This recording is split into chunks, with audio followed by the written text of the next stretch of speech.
appointed a curator to work with the volunteers and organised an exhibition of the Peace Cranes, which was due to take place at the Just Festival in St John's in August. However, because of COVID, this has been postponed until August 2021. COVID's got a lot to answer for. Opposing militarism. We work with the campaign against the arms trade in Scotland to advocate an end to arms sales to Saudi Arabia, and in 2020 we promoted global days of action on military spending and provided members with resources to lobby the government to reduce military spending. Nuclear disarmament advocacy. We continued to raise awareness of the Treaty on Prohibition of Nuclear Weapons through our Peace Cranes project and involvement in the international campaign on the abolition of nuclear weapons, the Scottish Network, the Don't Bank on the Bomb Network, and the cross-party group on nuclear disarmament at the Scottish Parliament. Finally, advocating ecological sustainability. We joined with other groups UK-wide to form Extinction Rebellion Peace and held a workshop to look at the impact of militarism on climate change. We are in the XR Peace Coordinating Group, and in 2020 we joined a coalition of more than 80 groups calling on the First Minister to move towards a just green recovery. During the year we had a number of events promoting culture of peace. A burn supper, the 3rd Kites Not Drones event in the Meadows, the 5th Conscientious Objectors Day in Edinburgh, festival stores at the Meadows and climate festivals, and our 2nd annual Peace Walk. We participated in and supported the International Conference of Conscience, the Peace Patch campaign in Edinburgh in November last year, and we have continued with various online events throughout this year of COVID. Before moving on to Frank and the Treasurer's report, I just want to mention 2 other things. First of all, a huge thank you to Brian, to Jane and Fiona, our part-time staff, to all the facilitators of the Peacebuilding programme, to Ileana for curating and all the volunteers who have helped with the Cranes project, to the board members, to David, Heather, Jan and Judy, and to Frank, who has done a fantastic job over the past few years and will be giving his final Treasurer's report shortly. Thank you everyone for all of your time and hard work devoted to building a culture of peace. And I've got one final thing to say. It was with great sadness that we heard of the death of Alan Wilkie earlier this month. As I'm sure many of you will know, Alan was a former member of the Management Committee and then chair of the Centre, and with Marie Colette worked tirelessly for peace, not least in opposing Trident and working on the illegality of nuclear weapons. I knew Alan from a long way back when Edinburgh Christian C&D was formed, later morphing into Scottish Christian C&D, and again when he and Marie Colette joined the Iona community. Thank you, Alan, for your vision and dedicated work for peace and justice. And I just want to end with saying the universal prayer for peace. Lead us from death to life, from falsehood to truth. Lead us from despair to hope, from fear to trust. Lead us from hate to love, from war to peace. Let peace fill our lives, our world, our universe. Peace, salam, shalom. Thank you. And now over to Frank for the Treasurer's report. Thank you. Well, a bit more prosaic after Arthur's finishing prayer. Last AGM, by the way, the AGM last year was supposed to be my last, so I hope this isn't going to repeat too often, or if at all. I have some slides to show you. They are from the annual report, which I see Jane has just given a link to in the chat if you want to look. The annual report has been prepared by our independent examiner, which as a charity we need, and that's John Paul, to whom I'm very grateful. I see his face amongst the little tiles on my screen, and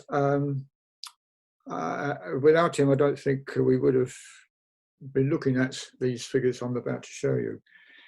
So and I'll end, by the way, just for you to think about this as I'm speaking. I think the next item after my speak is election to the board. We certainly need a new treasurer. So if anyone has any interest at all in doing the sums for the campaign, please don't be shy. I'll put contact details on my last slide, of which there are 4. So just so you know how long she's going to be. I'm now going to share my screen. Trying to find the right one.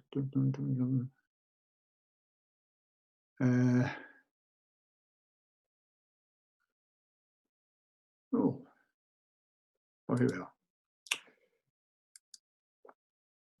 So I hope you can see a table of figures. This is the payment. Sorry, that it should be the receipts. That was the second slide you saw. They look much the same. Now, in our funds, we tend to divide our money between 2 general headings, restricted funds and unrestricted funds. Funds coming into money coming into restricted funds are money we've collected either through subscriptions or grants or donations that are earmarked for particular projects. And the projects, as far as the accounts are concerned, are the 3 that Arthur's mentioned, or amongst the various things that Arthur mentioned. There was the Peacebuilding in Schools project, the Opposing War Memorial, and the Origami Cranes. Those 3 projects have restricted funds. So any donations we receive, any grants we receive, have to be spent on the projects for which they were given. So just working through this table, you can see that compared with last year, our subscriptions rose by about 5%, about just over £6,000 now. We received various grants, all for particular projects, and mainly most of the £24,000 roughly you see there was for the Peacebuilding in Schools. Donations, we received about £26,000 in donations, mostly for particular projects. And I have to mention, I won't mention any names, but for the Opposing War Memorial, we got a donation of £20,000. So that 23,437 is dominated by a single donation. We're a charity, so we collect gift aid, and we tend to any donations for a particular project, the gift aid, which is 25% we get back from the tax people, will also go to that project. So that you can see that gift aid is divided between restricted and unrestricted funds. Arthur mentioned our work for the legacy of resistance to World War I, which we did for the work we did for the Workers' Education Association.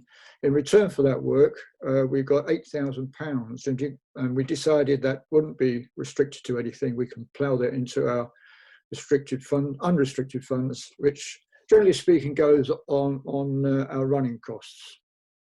So £8,000 is a very welcome contribution. Without it, we would have only got about £12,000 in unrestricted funds for the year. There was a big drop, just one other item on this slide, on rent and room hire. We did rent out our premises, a desk rather, at our previous premises at Upper Bow, but when we moved to the Methodist Church, we had no such room, and so our income from rent and room hire dropped, as you can see. Now, having got all that money in, what do we spend it on?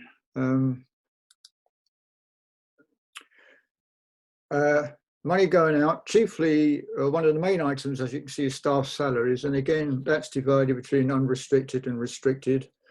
Always a bit of a crude job, I have to say, how to split the money between these two, the salary costs between the two general headings.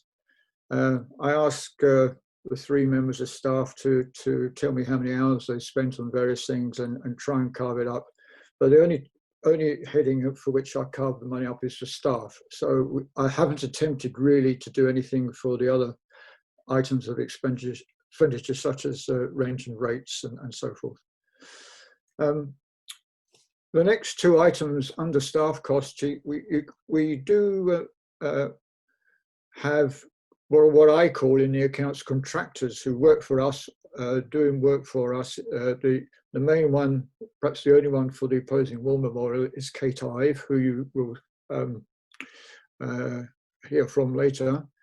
And she ran in that year some workshops. I think she started doing workshops on the handkerchiefs that will be part of the design for the memorial. A lot of money was spent the previous year, 2018, 12,000 odd pounds on various sculptures who we paid to submit ideas about the memorial before we selected Kate. So a lot of money was spent in 2018 on that.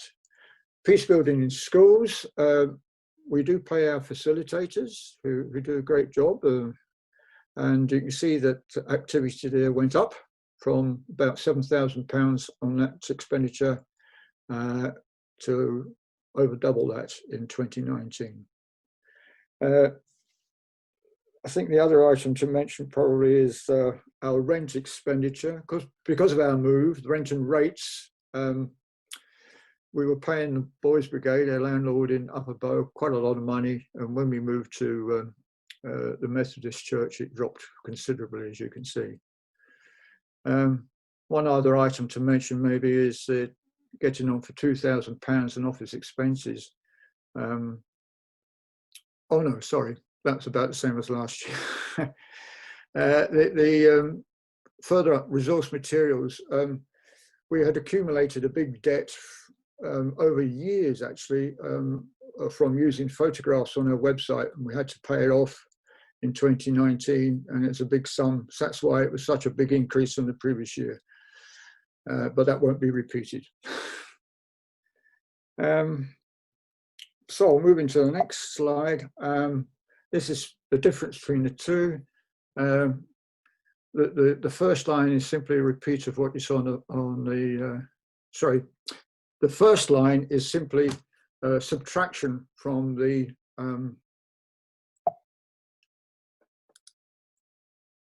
last line here, the last line here, total receipts,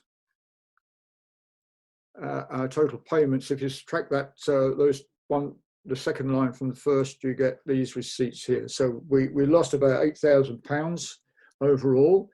If we hadn't got that £8,000 from the WEA, we would have, our net receipts would have been minus £16,000. So we have a problem there, I have to say, but I'll come to that in a minute. The next line, we did a bit of juggling, as I said earlier on. We always have to do this a bit between unrestricted and restricted funds for all of the overheads that we spend money on to maintain ourselves. So it did mean that although we gained £8,000 in the income for unrestricted funds, we kind of lost it again by artificially maybe. But the point is, our unrestricted funds, we're running at about an annual loss of £15,000 or £16,000. So we end up at the end of the year, having started with the figures the balance brought forward from the previous year. We end up with the figures you see here. Those two figures there, the 55,000, they have to match. That's what we finished up with. Started this year with, and that's what we finished up with last year. So I can say, however, that although I'm worried about our unrestricted funds, we're very hopeful now. I think we've got an agreement with an outfit called the Lansbury House Trust to fund us at least for 1 year for £18,000 for our running costs. So that's we can relax at least for 1 year, and with a bit of luck, further years after that. So I'll just repeat my thanks then to John Paul, who's done a lot of hard work getting this report together. And I'll end up with my last slide. Oops, gone too far. If anyone out there wants to be the treasurer, you get in touch with me. I'll be very pleased to help anyone get started. Jane's sort of taken over some of the work, I have to say, but ideally we need someone else. We can't pay you, but what I have done over the last 12 months is write up what I've been doing in some detail.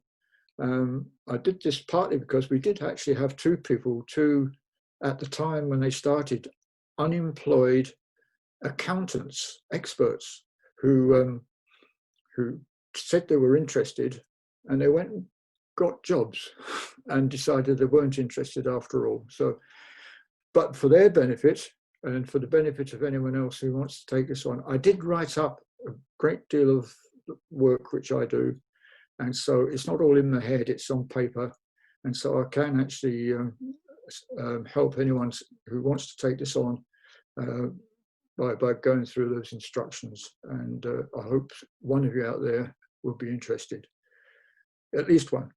Thank you very much.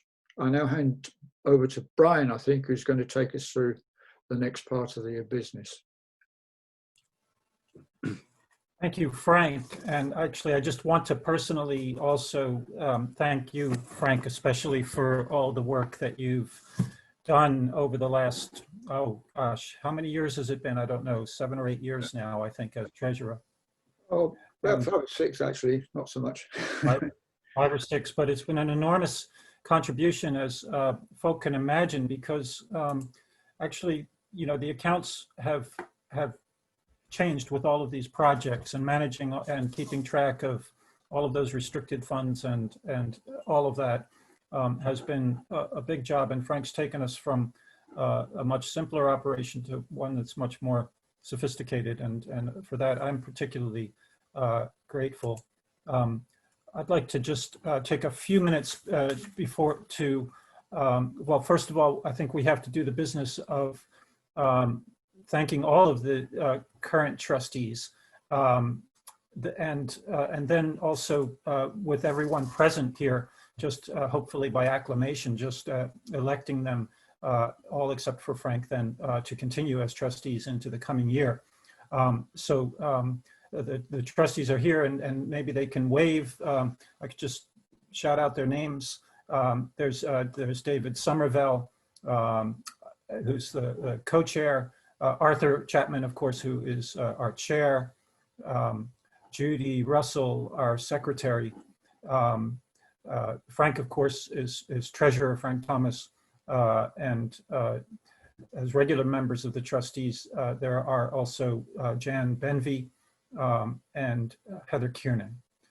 So I think we're wanting now to nominate them all, and I guess if someone here present could unmute themselves and second that nomination, I think that would be ideal. Is there anyone who can do that? Tricky with this view. Yes. Super, great. I don't know who that was. Was that David Mumford? Yes. Yes, thanks, David. And if there's all in agreement, if there's no objection, I'll just pause for a moment. If there's any objection to that, we'll, by acclamation, re-elect the trustees all except for Frank. Is that all right with everyone? Any objections? I don't see any. So, okay, so now we said we'd go until 6:20 and have a wee pause. So I think we shot probably, if I could just take I think we should probably have a wee break actually. I wanted to come, when we come back, perhaps there will be time somewhere during the program to share with you the outcome of our revisioning process and how we see ourselves becoming peace and justice. But we're just going to take a few minutes break just now, and we'll be back to start the the Peacebuilding and the Arts program starting at 6:30. Okay, so we'll see everybody in just a few minutes. Perhaps we'll show our slideshow just now while everyone's on break, if Jane would like to do that.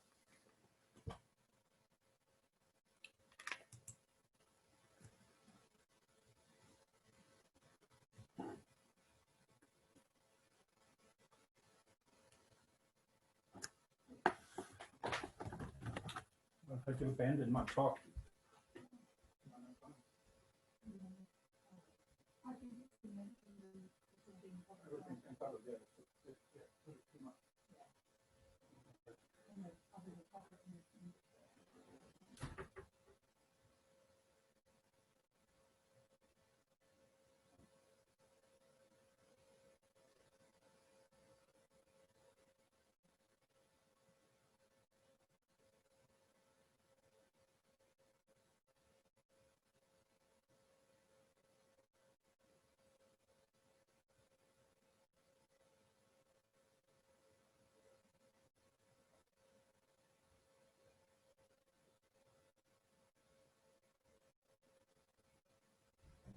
See if there's time. I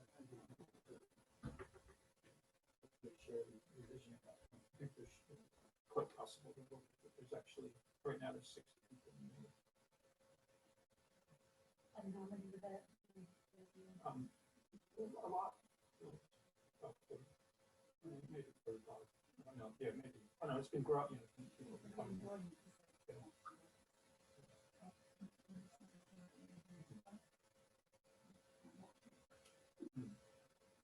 One, do you have some? You want to listen to something on that? Yeah, Jolyon. No, you want to hear Jolyon? Yeah. Good.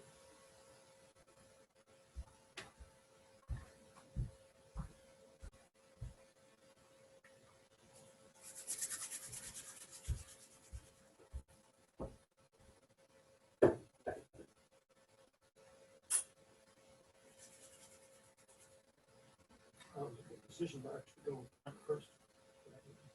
Yeah.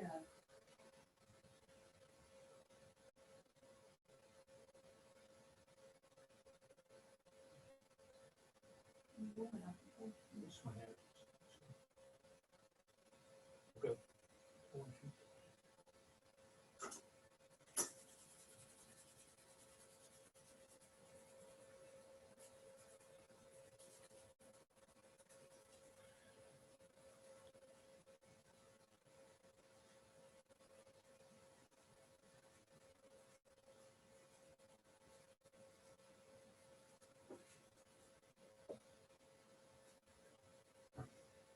Actually, don't have to do anything else since it's for an appeal right now.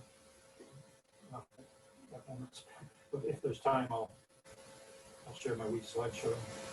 I think I'll just share the slide about the revisioning anyway. But, because I.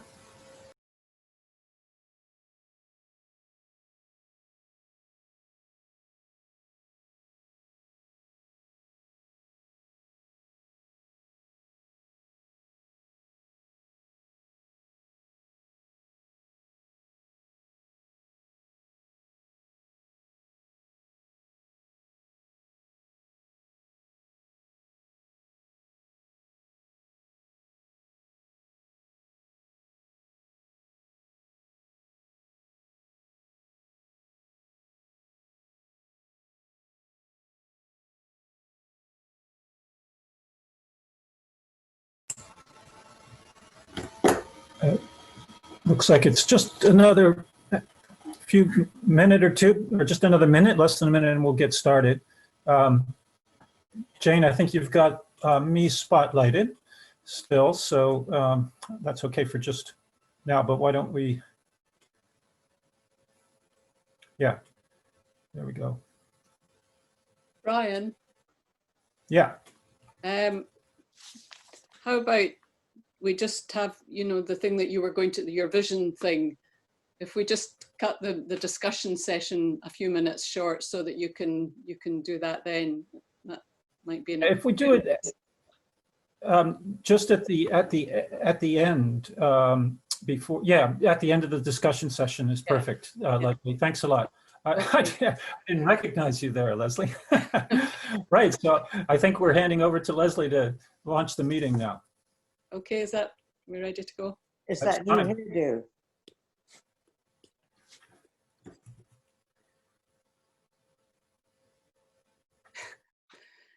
Good evening, everyone. My name's Lesley, and it's a great pleasure and privilege for me to be welcoming you and introducing you to this evening's discussion about peace building and the arts, which follows the AGM and the review of the Edinburgh Peace and Justice Centre.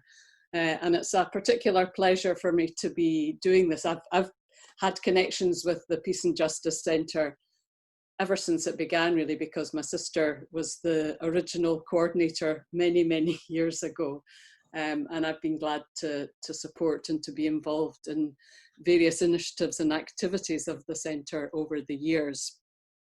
My task this evening is simply to introduce the people who are on our panel, our speaker, and our very interesting panelists who are going to be speaking about different projects and initiatives of the centre which relate to the arts and peace building.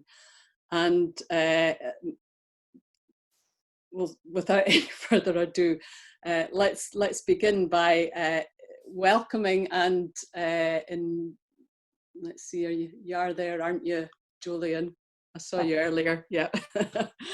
So it's a treat for me to be introducing and welcoming Professor Jolyon Mitchell, who is Professor of Communication, Arts and Peace Building, and does religion come into it too, Jolyon? I think it does, at the University of Edinburgh.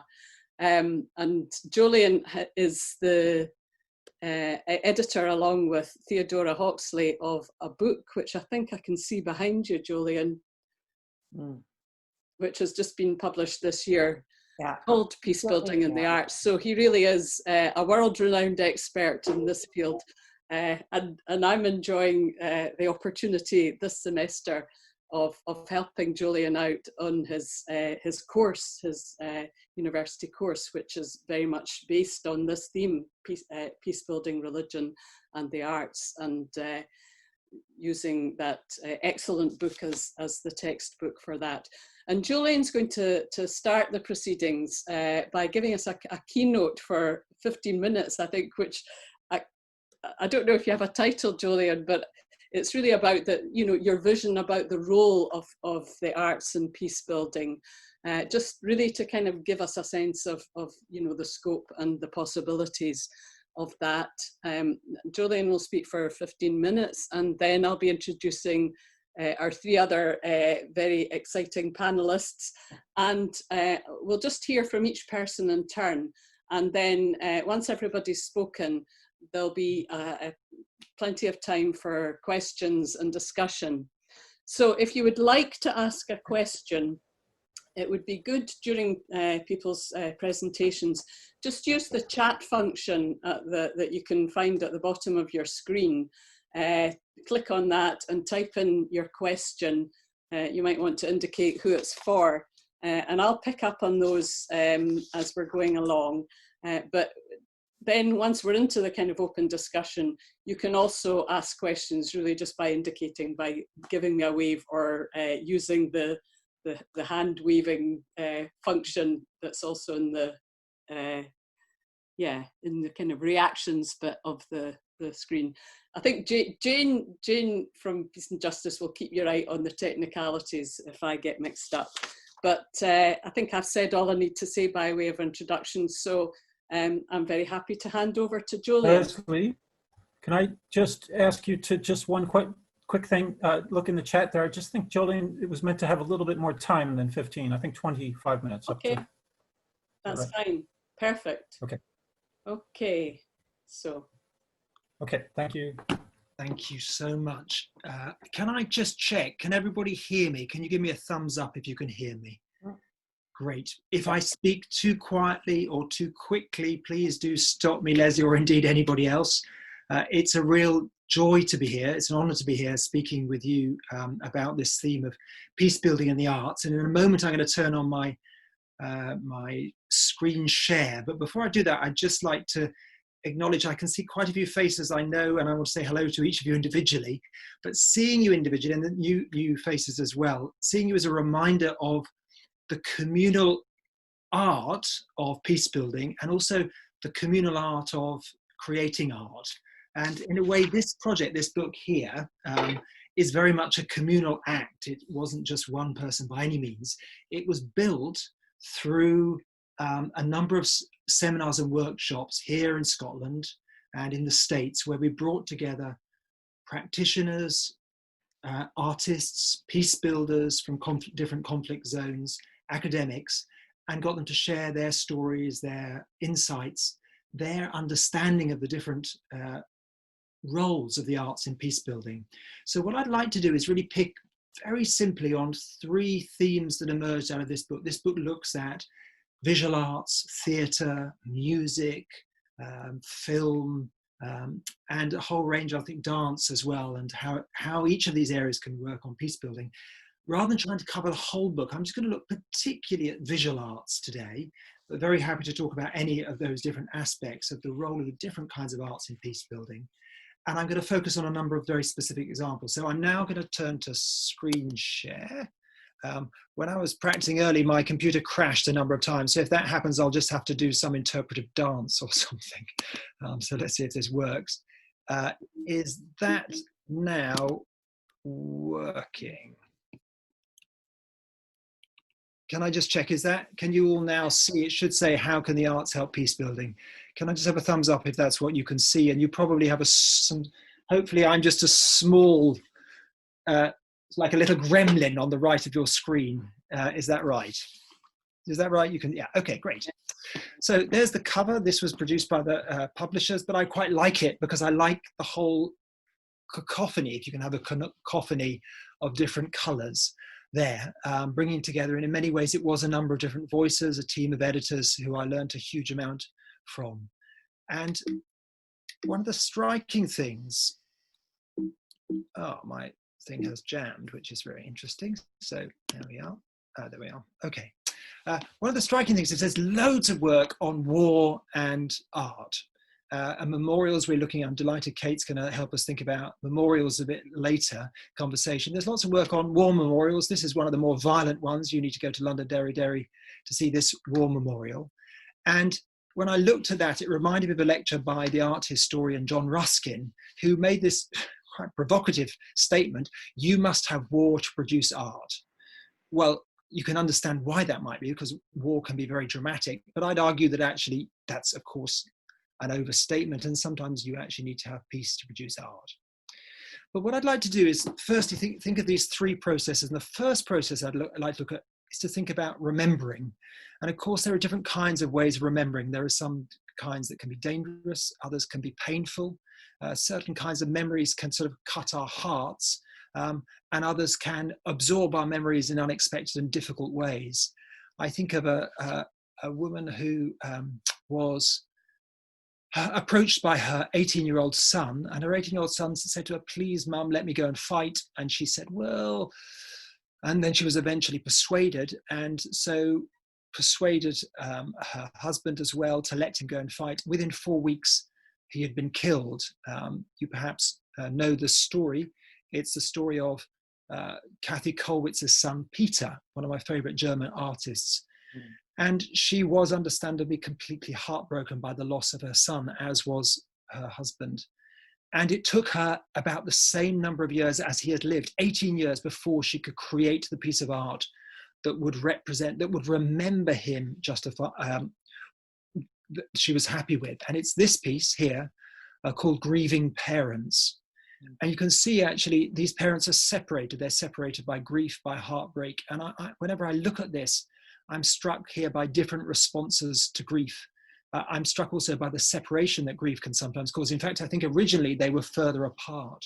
When they first saw this, they wept, partly because it was placed, you can see here, maybe you can just see that they were placed close, looking over Peter's grave, along with hundreds, thousands, in fact, of other young, and it was mostly men, almost entirely men in that cemetery there. And they were almost, there's a sense in which they said they were almost apologizing, one generation apologizing to another.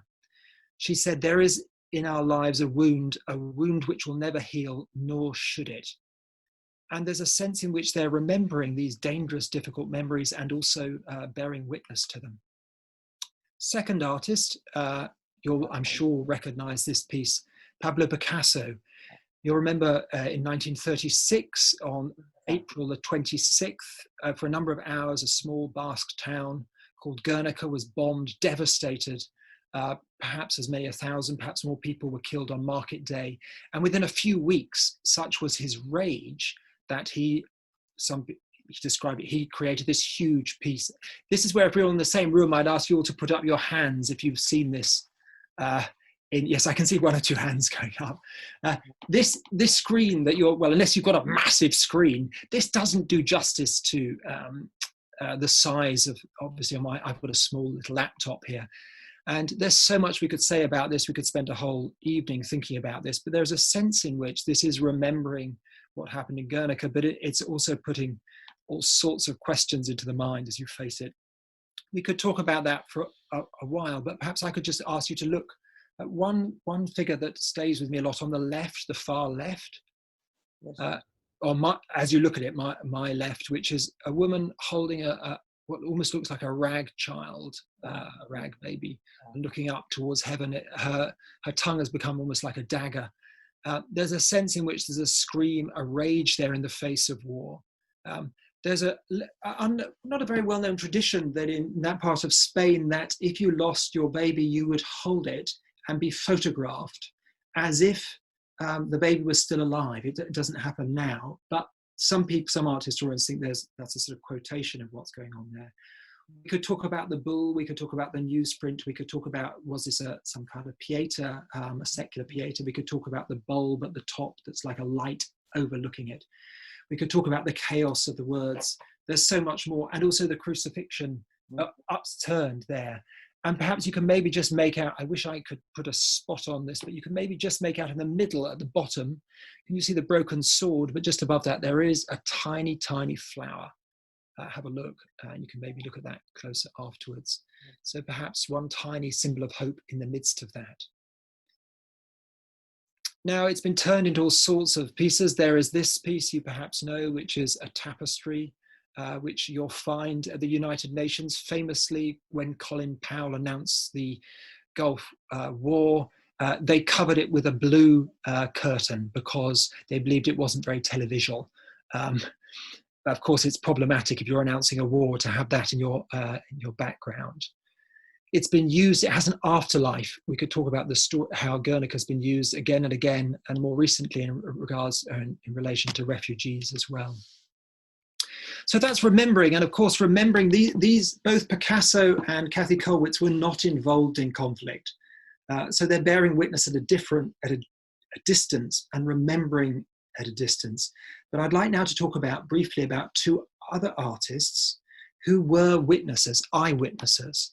You perhaps know the work of Paul Nash, a British artist, First World War artist.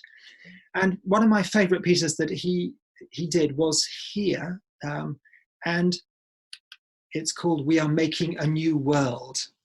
And again, if we were in the same room, I would ask you about what strikes you about this piece.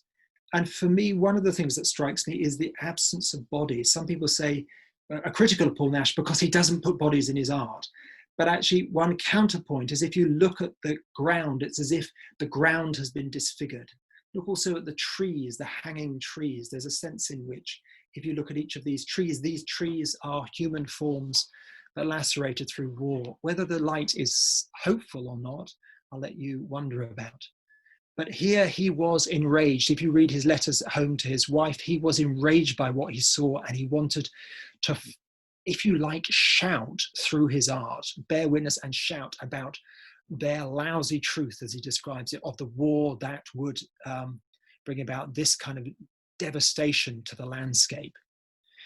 His actual art teacher at the art school that he went to before the First World War said, "You aren't very good at doing faces." And so that's maybe one of the reasons why he spent most of his career doing landscapes. And we could, again, spend a long time looking at different examples of his landscapes.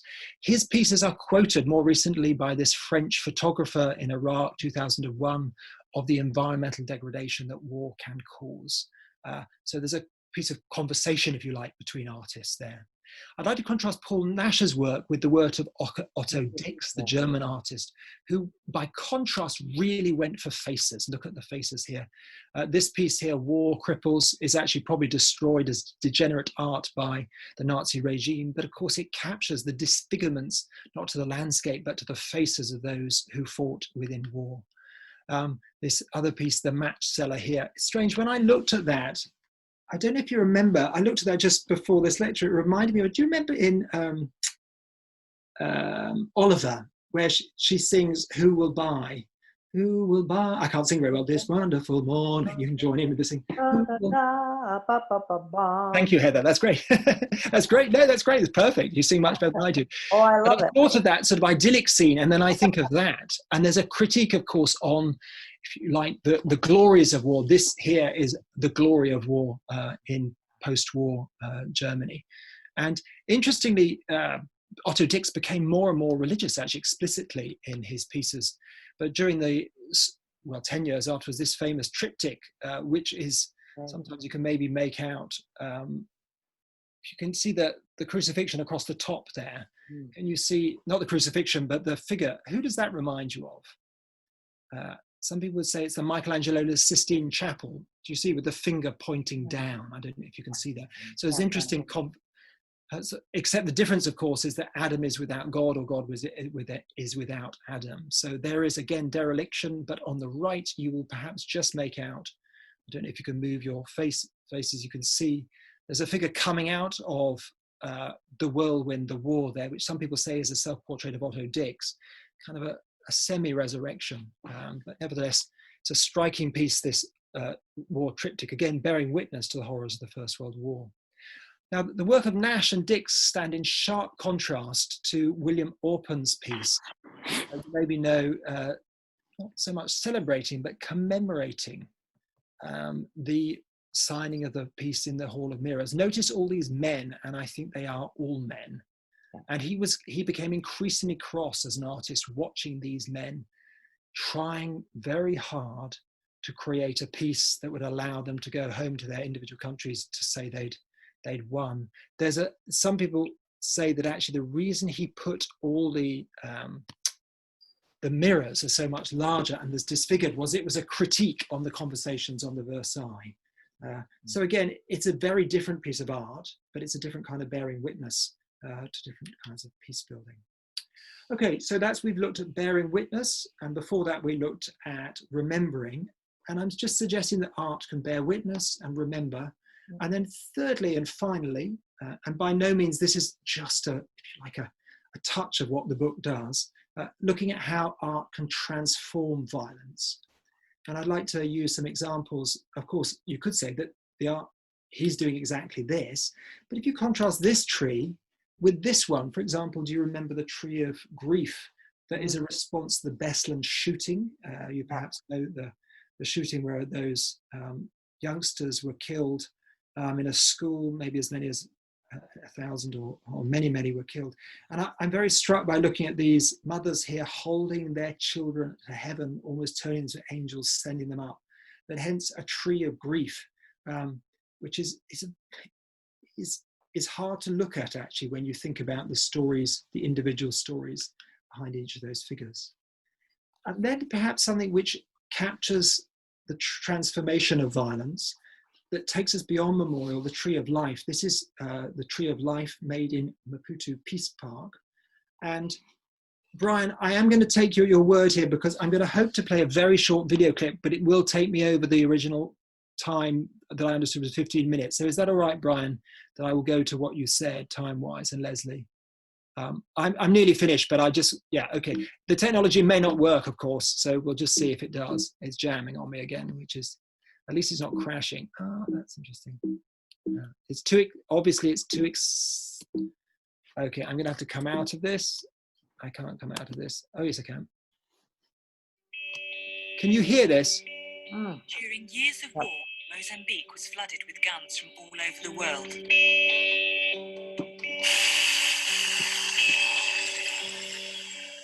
The country is now at peace, and the guns are being cut up and made into art.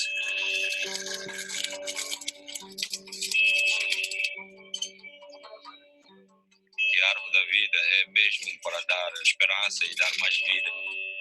This is the story of how weapons of war have been made into a symbol of peace.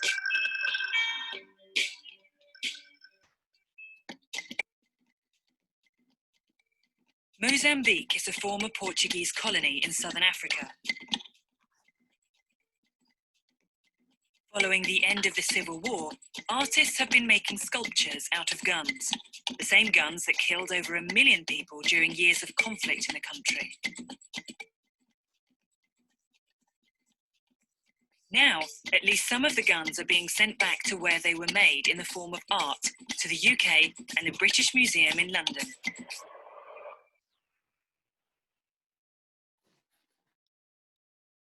One of the extraordinary things about this project, and I expect many of you have heard of it, I can see nods of acknowledgement.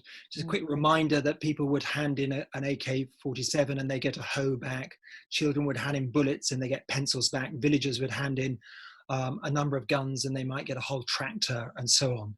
So there's a sense in which that this process actually transformed weapons into very different objects. These are other examples of, and we could talk about this. This is in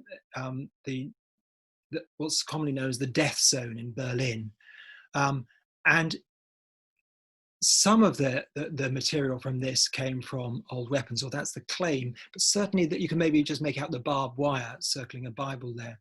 This is the famous piece called Reconciliation. You can find it in Belfast, in Bradford, in Nagasaki as well, if I remember correctly.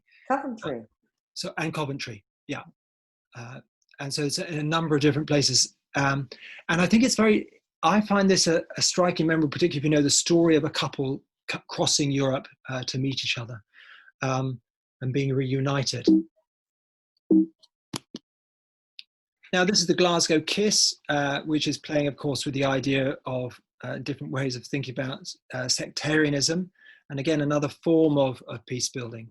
I want to invite you to just hold on to those two pictures of embrace while we move on to our conclusion.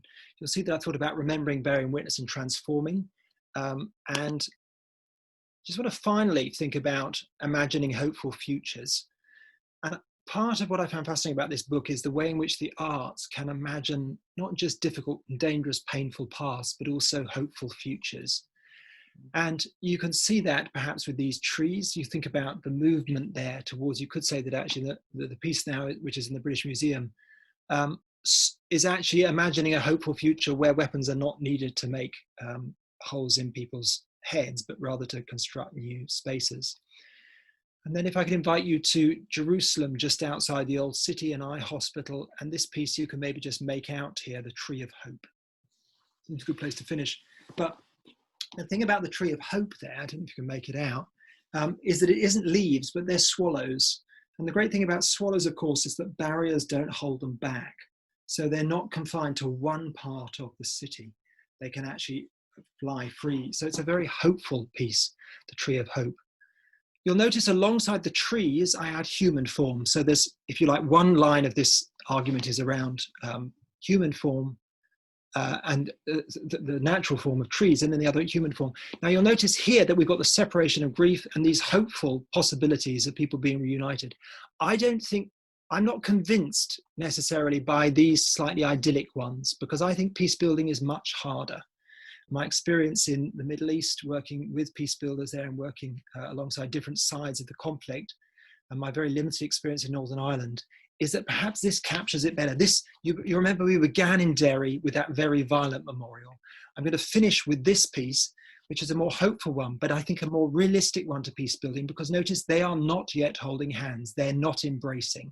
It's called Hands Across the Divide, and there's a sense in which they are reaching towards each other and hoping for a new hopeful future, but they're not there. So it's very much a process. And so for me, part of that is the arts capturing the reality of building peace through the arts is a difficult, dangerous, and sometimes a very lengthy process. So thank you so much for your attention, and I hope that worked. I wish I could see each of your faces at this moment, but I'm going to hand back to Lesley now. Thank you. And I'll stop screen sharing, which will take a moment. I'm trying to stop screen sharing now. There we go. Great. Well, thank you very much, Jolyon. That was a characteristically lucid and really fascinating introduction to some of the ways that the arts may be resources for those of us who are concerned with peace building. And you know, it's particularly interesting that your reference and your showing of all these images of trees, which resonate in particular ways with our own opposing war memorial project. I'll be introducing Kate Ive, who's going to be telling us about her vision and her concept of that memorial in a minute. I'll just say a little bit about the context of this project. For several years, really for quite a while, on the 15th of May, the Peace and Justice Centre has organised an event to commemorate all conscientious objectors on that day, which is the designated day for doing so around the world. And very early we thought it would be an important thing and a good thing to establish a place of memorial, a place of commemoration here in Edinburgh, bearing in mind that there are, I think I'm right in saying, is it 37 war memorials that are in our city. So perhaps we could and should be balancing that with one memorial, one place of remembrance for peace and commitment to peace. So we established a group to campaign for that and to raise funds for that. And we decided not just for conscientious objectors, but for all war resistors. And that we held a competition to select an artist and to select a design. And Kate Ive was the winner of that competition. And now we're into, you know, the fundraising for the memorial so that it can actually be fabricated and directed. And our chosen location is somewhere in Princess Street Gardens. We do have a place where we want that to be, but because of the Ross Bandstand development, everything is kind of delayed at the moment. And, you know, it's a question of how these things will impact on the landscape. And once that has been clarified, what we want to do is, you know, carry on with the site investigation and the technical design, and to submit a planning application for Kate's design. So we do need to raise further funds for this. We're about a third of the way to our £162,060 target. That's the budget. So we're looking to do that. But in the meantime, we're very fortunate in our artist. Kate Ive she's an award-winning artist. She's based here in Edinburgh. She graduated from Edinburgh College of Art with a degree in sculpture, and she works from the Edinburgh Sculpture Workshop. And Kate not only has come up with a really effective and affecting design, but she's been really engaged in the whole process of building a community of engagement and participation as we prepare for our resisting war memorial. So I have to get onto the big screen so I can see where Kate is. Kate, where are you? Hi Lesley, I'm here. Oh, there you are. Great. So over to you, Kate. You're going to tell us more about your design. Okay, thank you. Thank you so much for that introduction. And Jolyon, thank you for sharing such, wow, really moving images. It was quite incredible to see so many tree sculptures. So I certainly feel that my design is hopefully in good company. I am going to also launch some screen sharing. So if you just bear with me a moment.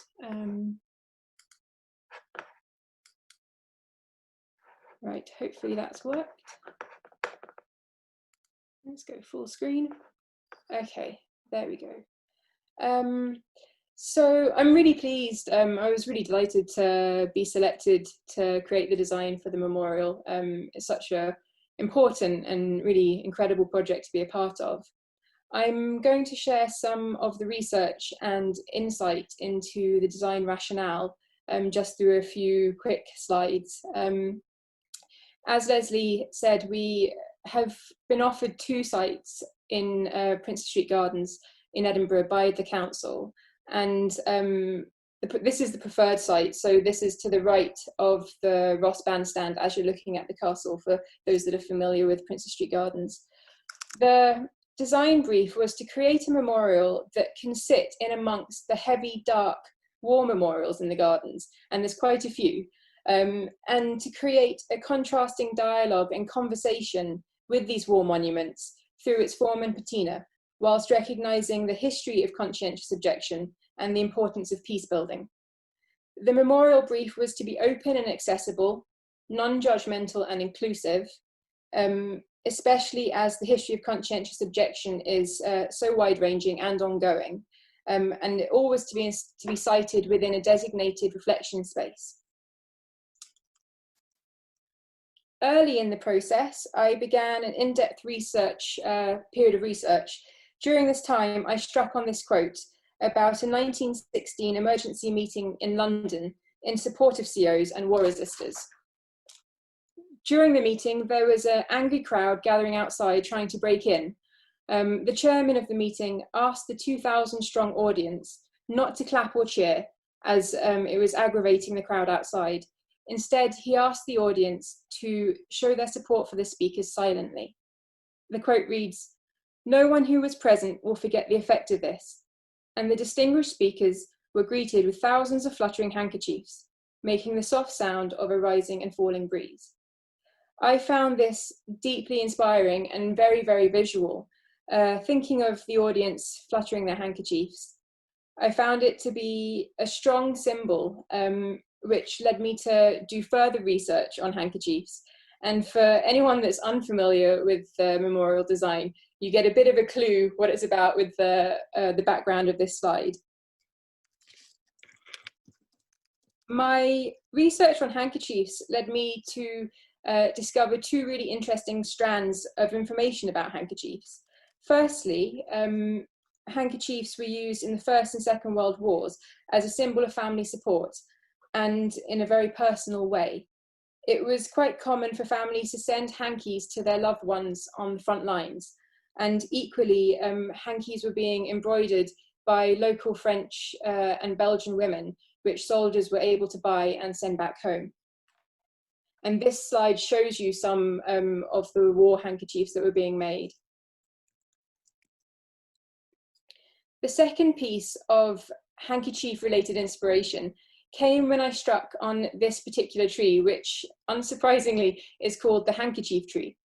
It is a really beautiful tree and quite unusual, as it has these hanging white bracts, which you can see from the branches there. And they are very, well, they look like handkerchiefs and they do flutter in the breeze, which for me was very reminiscent of the original quote about the 1916 emergency meeting. This particular tree is also a recognized peace tree. Its other name is the dove tree, after an ancient Chinese legend about a woman whose name I'm probably going to pronounce wrong, Wang Zhaoyong, who through her own personal sacrifice brought years of peace to 2 warring tribes. And this particular tree also feels pertinent because it's a particularly resilient tree. It has its seed pods have to go through 2 freezing winters in order to be able to germinate. So that sort of resilience felt like a very relevant connection and symbol for the memorial. With these elements in mind, I designed a peace tree. I decided to design a peace tree based on the handkerchief tree. The tree will have 30 hanging handkerchief bracts.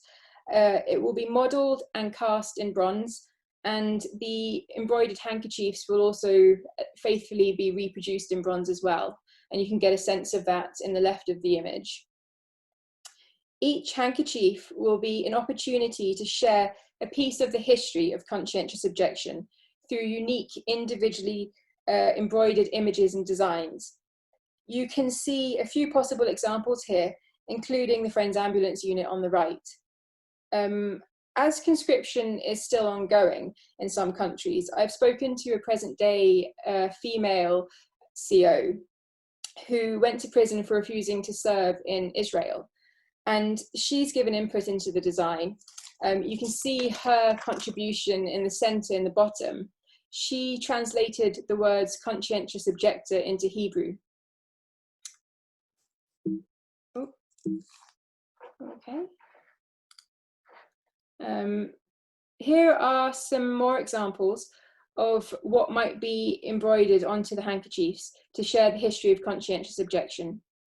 We have also been welcoming and inviting suggestions and ideas for what the designs might include, with positive feedback and input from relatives of COs.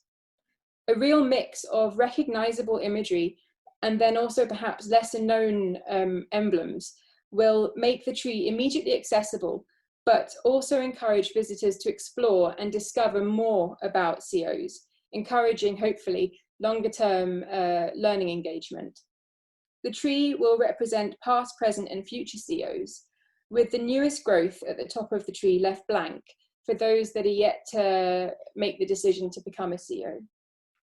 A symbolic number of leaves could be created to perhaps represent the 235 Edinburgh COs in World War I. An accompanying website will have a page per hanky, so each handkerchief's story can be more widely shared and understood. The website address will be very carefully incorporated into the memorial design, so it's discreet but also readily available. This image that you're seeing now is a mock-up of how a handkerchief bract might look when it's cast in bronze.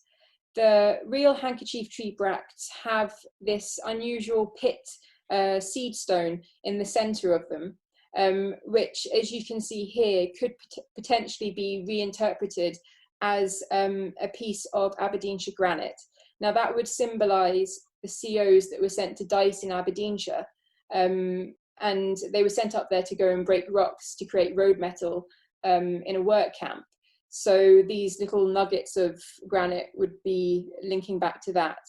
And it would also represent how World War I COs sowed the seeds for the rights of present-day COs.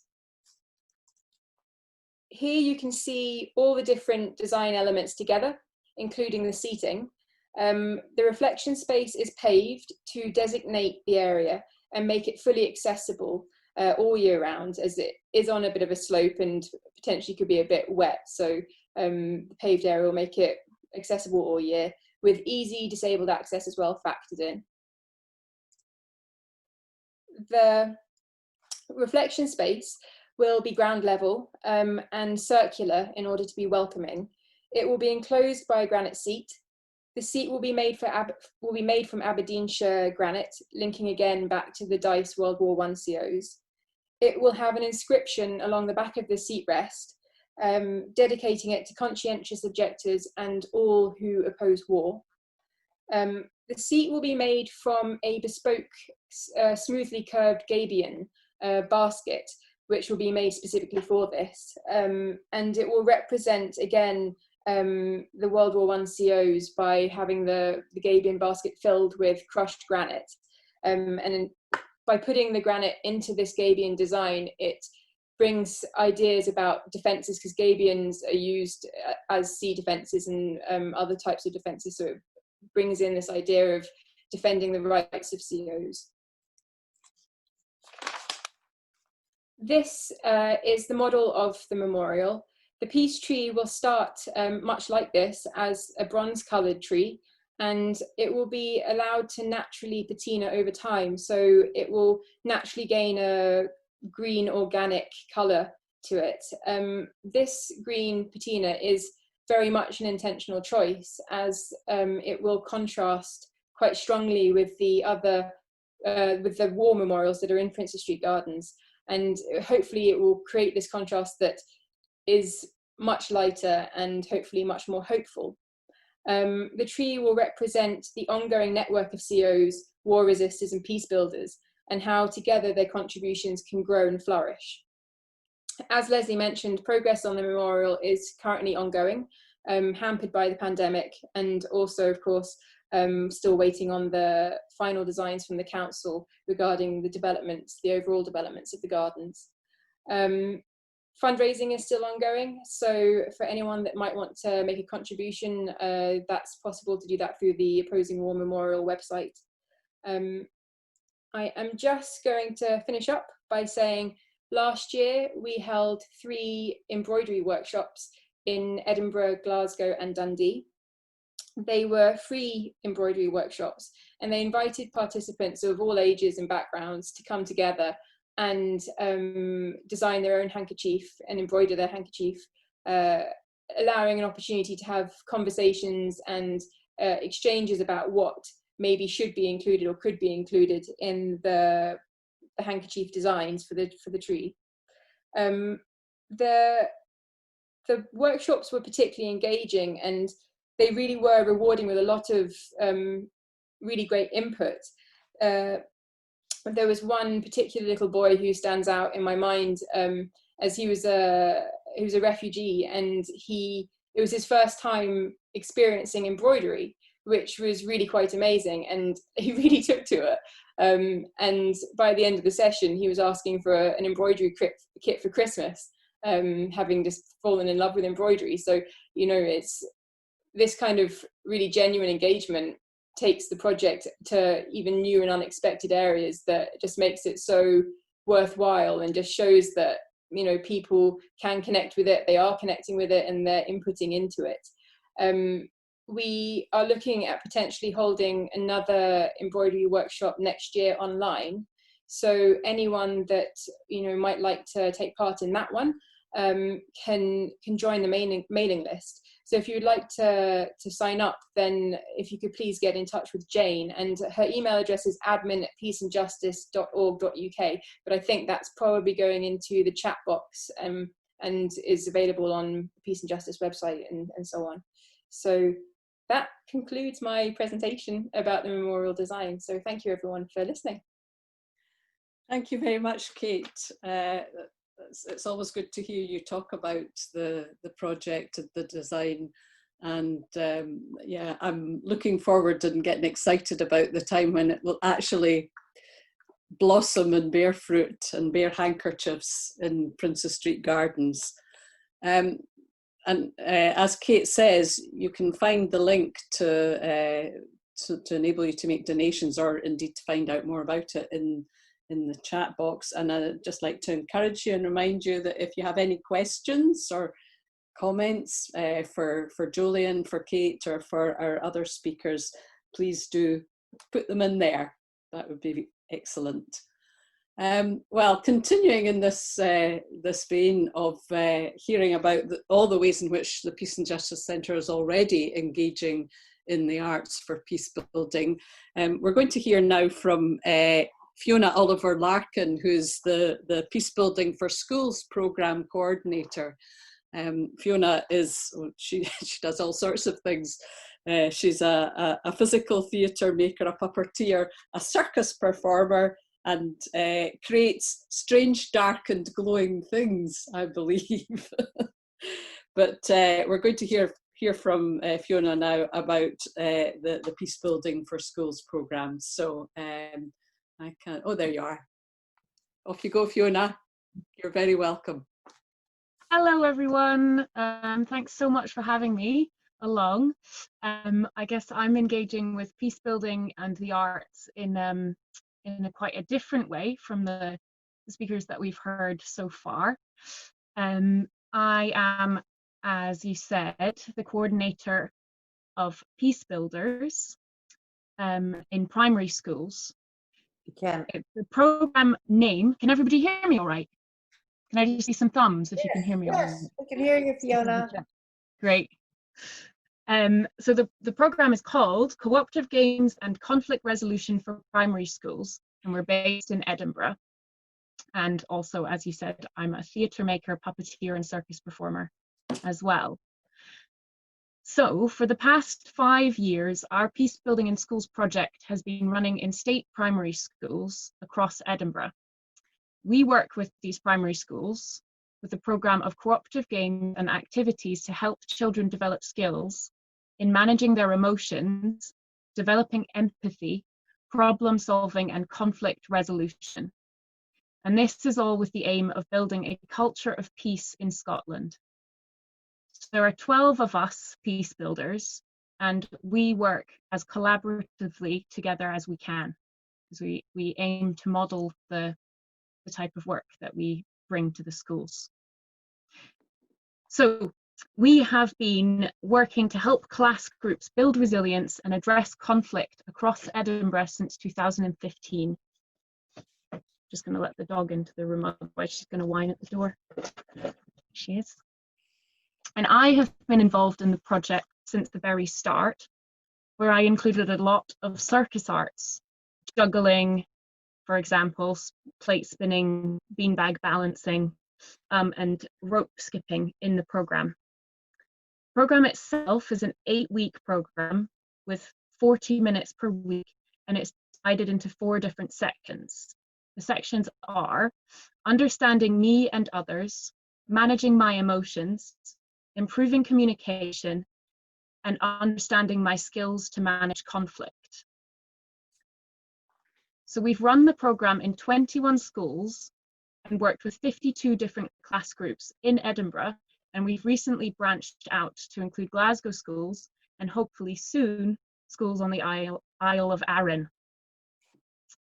And we include artistic elements in all of our sessions. And some examples of these are drama and drama games, which I'm particularly keen on. We use a lot of theatre of the oppressed games from Augusto Boal. And these are a good way of kids having a chance to act out conflicts and try out different responses to them in a safe environment. We use a lot of storytelling as well, and singing. We incorporate singing in most of our sessions. And as you know, music is a great way of connecting. We also use puppetry, and puppetry is great for building resilience, because sometimes kids who find it difficult to talk to people can talk to puppets instead. And it's also a great way, especially for younger children, to act out different scenarios and try out different responses to conflict or to situations. We also use drawing and painting. So we do a session on anger, where we draw our anger as a creature, and we talk about why this creature visits us, what calms them down, what they do, what they look like, what they feel like, what they're really good at, what they're helpful with, and what they're really not helpful with, what they might mess up. So those are some examples of how we use the arts. Now, since March 2020, we've not been able to visit schools to run the peace building sessions in person. So we made some films with the help of a very successful recent crowdfunder. Now, these are 8 filmed sessions that come with the manual, and they're based on the entire Peace Builders Cooperative Games program. And this is so that we can expand to many more schools across Scotland. And the sessions will also help support teachers and students returning to school after COVID. So they'll be distributed all across Scotland. So if you know anybody who would be interested in having these at their school, or who might benefit from that, please do get in touch with Jane, whose email address I think is in the chat. And we've also had some interest from a school in Greece. So one of our facilitators, he's from Greece, and he's also a filmmaker. He was the one who filmed them. And one of his friends who's a teacher in Greece has got in touch to say that they'd like that. So there might be a Greek language version coming soon. So these films will provide a vital resource for schools in dealing with the impact lockdown had and continues to have, supporting socio-emotional learning and building resilience as we go into an uncertain future. I mentioned that the crowdfunder was successful. It was more than successful, so we raised some extra money, and the extra money will go towards our next program that we're almost finished developing. We're just finishing the pilot stage of that. It's called Collaborative Classrooms, and it trains teachers as well as students in peer mediation, nonviolent communication, restorative practice for conflict resolution, and also in circle keeping. I mentioned that I do circus skills, and I'm really passionate about social circus. And you can find out more about that if you look up the American, what is it called? Well, I'll have to pop it in the chat.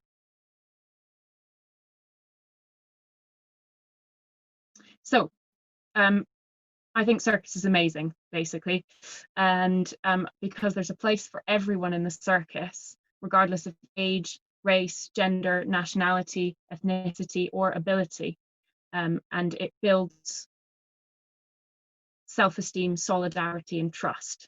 And so I'm currently updating the Peacebuilders manual to include more circus skills. And the way I personally see the Peacebuilders program making an impact is that it helps schools, and therefore young people, the young people involved, to feel more powerful and valued, to engage with conflict in a positive and healthy way, and therefore to feel empowered to speak up and speak out and act with courage when they see injustice in the world. And I think that the classroom is a microcosm. And so we are encouraging the teachers to work more collaboratively with their students. And by doing that,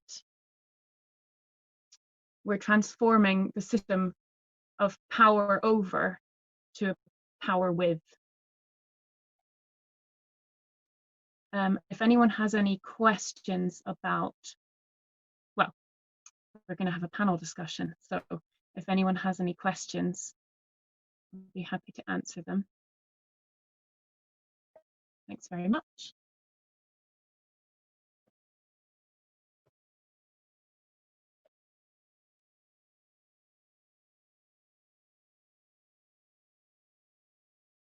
You're muted, Lesley.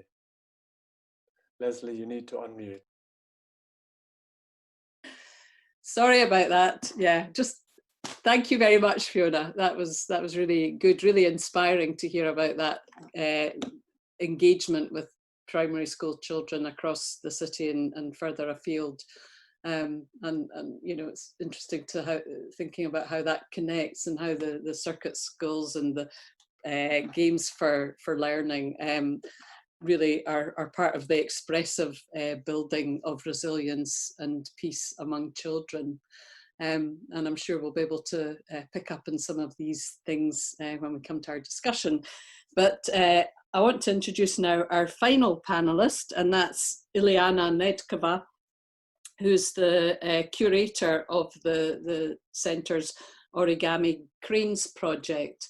And Ileana is, she does a lot of curating as well as writing and producing. And I'm really looking forward to hear what she has to say about this really fantastic, visually absolutely arresting project that she's curated. So over to you, Ileana. Thanks very much, Lesley, and thanks to Jolyon and to Kate and Fiona for laying the ground for me. So it's just for me to finally mention that this is the latest of this amazing array of projects that Peace and Justice Centre have been doing to do with the arts, where my passion is. And let's start with the very title. Over the years, this particular project has had different titles, but we've settled on Peace Cranes, simple as that. And for us, it encapsulates two of the most urgent and probably the most overlapping crises that we are going through just now, the nuclear and the environmental crisis. So if we start from this, the peace building symbolism of the origami peace crane, the exhibition tries to reference the nuclear crisis, yeah? It allows us to look back at the cultural, the arts legacy of Hiroshima and Nagasaki, but also to look forward, to look, to imagine these new futures, as Jolyon was saying, hopeful futures, and to celebrate the significance of the nuclear ban treaty in particular. On the other hand, through the presence of the cranes in the title, the exhibition references the environmental crisis. It allows us to not only look closely at the endangered species of the cranes, I think again Jolyon mentioned about the swallows, but also the larger threats of our life support systems, and including, you know, from COVID-19 to the climate emergency, and I would add the ecologies of the arts and culture. Yeah. So daunting task for a independent curator of contemporary art, even for one like myself that shares and supports the vision for peace and peace building, whose advocate the Peace and Justice Center has been for 40 years, I believe. So I was very honored, and I'll just start sharing at this stage my screen, if I can get to this point. Yeah. I was just very honored that I'm not alone in this journey, in this daunting kind of exhibition making journey, but I was joined early on, as soon as I was appointed back in April, by a fellow curator, a fellow art historian, Heather Kiernan. And she also happens to be on the call, and she'll be joining us for the panel discussion, also in her other capacity as a trustee of Peace and Justice Center. And together with Heather, we been shaping the Peace and the Peace Cranes exhibition ever since. And well, amidst the pandemic and the lockdown, we've never met, but we've been conducting curatorial research and ongoing conversations with over 20 Scottish and international artists, with our exhibition partners, with funders, potential funders, as well as the wider team at Peace and Justice and the volunteers. And together we curated a 5-hour program of Peace Cranes pre-exhibition online events, which we recorded in August. And this program also commemorated the 75th anniversary of the atomic bombings of Hiroshima and Nagasaki. With this pre-exhibition online events, we included 2 live theater performances, 2 artist films, 2 storytelling sessions, and even a masterclass in origami peace crane folding. So they're all fully available, and freely accessible on the Peace and Justice Center website. But most importantly, they were a precursor. These online events were a precursor and featured some of the Peace Cranes exhibiting artists and activists, including Michael Mears, who I believe is on this call today. Thank you, Michael, for joining us. Liu Ashizawa, Chihiro Ono, Jeff Brown, Yori Yamanaka, and Shoji Musazawa, who might be on the call. I believe so as well, Shoji. So tonight, just for the first time, I would like to reveal what you might expect to experience during the Peace Cranes exhibition come August 2021. The emphasis is on our hope of what you might expect to experience, as planning for so far ahead, as you know, is a bit tricky. So the intention for the Peace Cranes exhibition is to run throughout August next year as part of two major festivals in Edinburgh. The Just Festival, which is the Festival of Human Rights and Social Justice, and this is within the framework of the Fringe. But also, secondly, the Edinburgh Art Festival, which is the largest annual UK festival of contemporary visual arts. And in line with this festival events, Peace Cranes exhibition will offer you a hybrid experience, just about everybody. That's probably will be one of the keywords of 2020, the hybrid experience. So a physical, site-specific, and also digital, inevitably a digital online experience. So today I'll focus on revealing the physical kind of experience, and just briefly mention, briefly indicate the virtual exhibition that you can expect to see.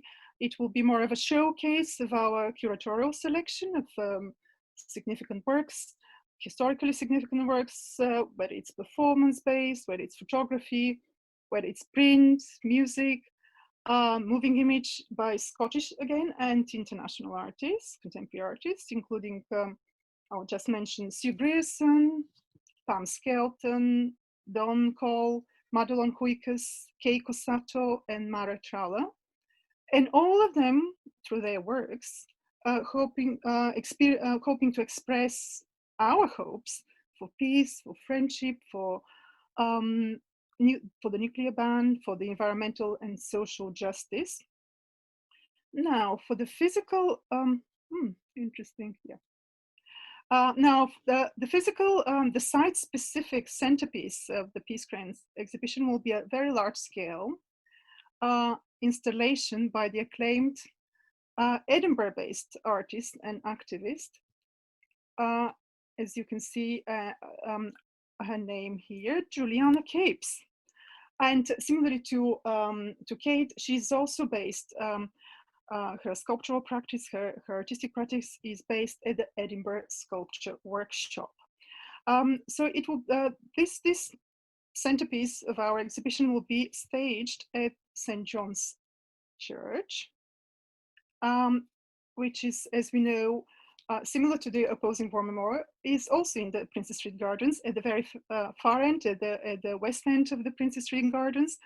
And it's an iconic Edinburgh city centre site, but also, interestingly, the former home of the Peace and Justice Centre for years, which for the month of August will become more of a sanctuary for all these birds, for all the cranes, for the 140,000 of these origami cranes, as well as to many voices, because we are hoping to include an audio element, voices and stories related to, particularly to the three women. Interestingly, I'm just stuck. Oh, there we go. So just a couple more slides before we move there. So the three women to whom we've dedicated the Peace Cranes exhibition. So we're hoping to enable Juliana to undertake a series of storytelling and Peace Cranes threading or weaving workshops so that she can weave in the stories of these three women. And who are they? Just briefly to mention, Sadako Sasaki, who is world famous, she's just the Hiroshima schoolgirl, the 12-year-old, who still signifies our hopes for peace and nuclear disarmament. The second woman is the Peace and Justice own member, own volunteer, Atsuko Bechaku, a historian, Edinburgh, University of Edinburgh historian and a pacifist.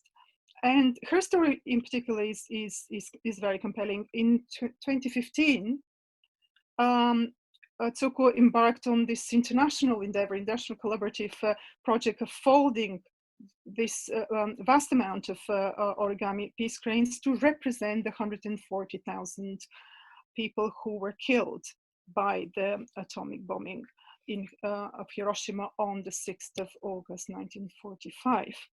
And also to highlight the nuclear ban as a way to ensure that this will never happen again. And the third woman to whom Juliana Capes installation will be dedicated is equally inspiring, and it is the former president of Ireland and a dedicated climate justice activist, Mary Robinson.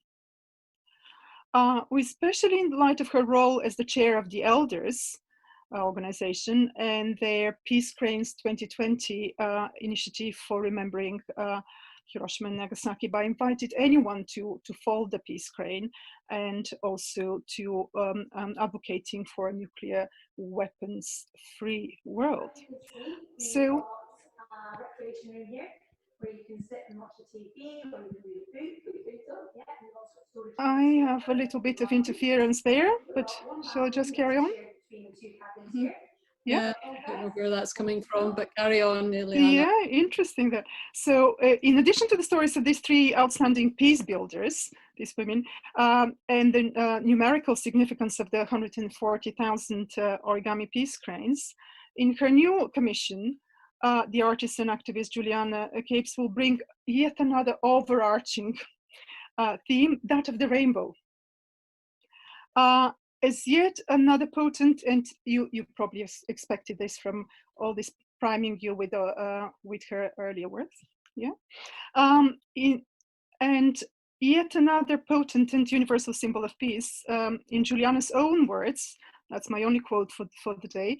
The rainbow signifies, or it can provide hope and a belief in peace without the threats of apocalypse, be that through flood, war, or climate change. So what is more, the rainbow is a significant part of Juliana's own artistic practice. Here's just a little example for you. And much of her current and recent artworks, including the BBC Film Commission, has been about the history and vocabulary of color, as well as the aesthetics and symbolism of rainbows. From its association to climate change, to the weather-related anxiety, to the ideology, to its ideology of being simply of hope and faith. So it's worth reminding ourselves that for the last 40 years, the rainbow has also been inscribed in the visual identity of the Peace&Justice Center. So now this overarching theme, which resonates with both the organization and the artist's own work, will become yet another symbol of hope, symbol of peace for us, which and you can see now in the architectural visualization, just a couple of those that Juliana just literally the other day prepared for us, because we are just right in the middle of this curatorial and artistic research. So hoping to evoke the rainbow, two main things really, the rainbow bridges and the rainbow bell tower. So just briefly a little bit about the two of them, and that will be us for tonight for this project. We won't be able to reveal any more. So these are the main two sculptures, the rainbow bridges and the rainbow bell towers, that we hope to create this imposing visual and audio presence in the main space from the west end of the nave, as you can imagine just here, all the way to the altar, and with using this curtain, this rainbow long streams of peace cranes grouped to progress through the color scheme there, through the aisle, making this walkway, rainbow walkway, through the center of the church. And near the altar, in the chapel, just just beside, and in the entrance, we are hoping to have the rainbow bell towers. And then again, similar to the rainbow bridges, they are inspired by the Gembaku Dome at the Hiroshima Peace Memorial, as well as the peace bell shape of the Children's Memorial in Hiroshima, which is dedicated to Sadako Sasaki. As well as I believe in the peace builders, the young peace builders that Fiona mentioned, we use the mindfulness bell as well. So in this program, so a lot of resonance is there. So this hopefully will function as rainbow ribbon towers cloaked in all these different long chains of origami cranes, possibly separated in the spectrum in the 7 color groups. So the cranes would hang in this painterly way, this very, very visual, very tactile way, using utilizing the size and the color of all the cranes that we've amassed over the last 5 years.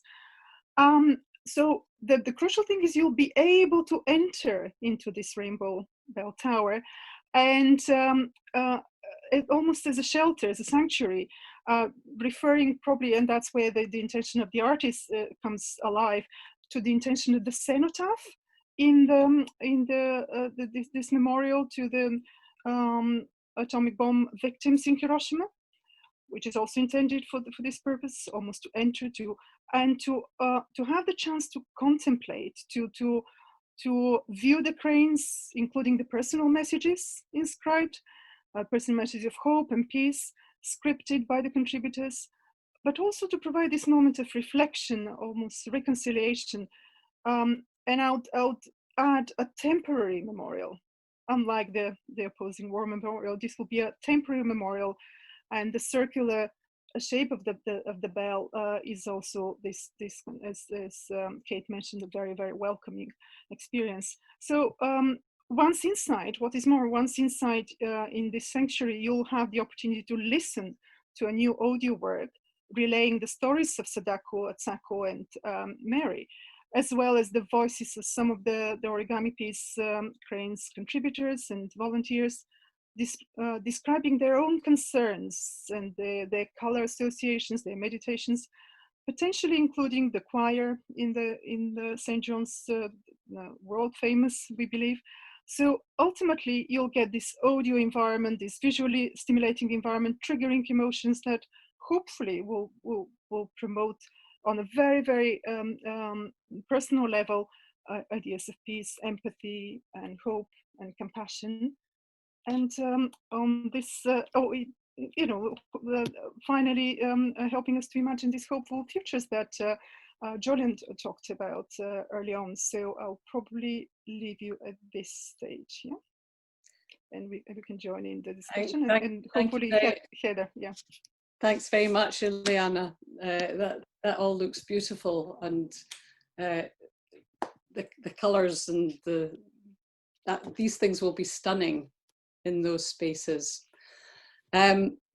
We don't have all that much time for questions and chat, but let's do a bit of that. Since people have been speaking, we've had some good questions and comments. They're all absolutely huge questions, but I think Jolyon, just to kind of set us off, Brian has been asking if you could perhaps say something about any projects that you know of or have been involved in that engage people across conflicts, creating art together. So maybe if you could start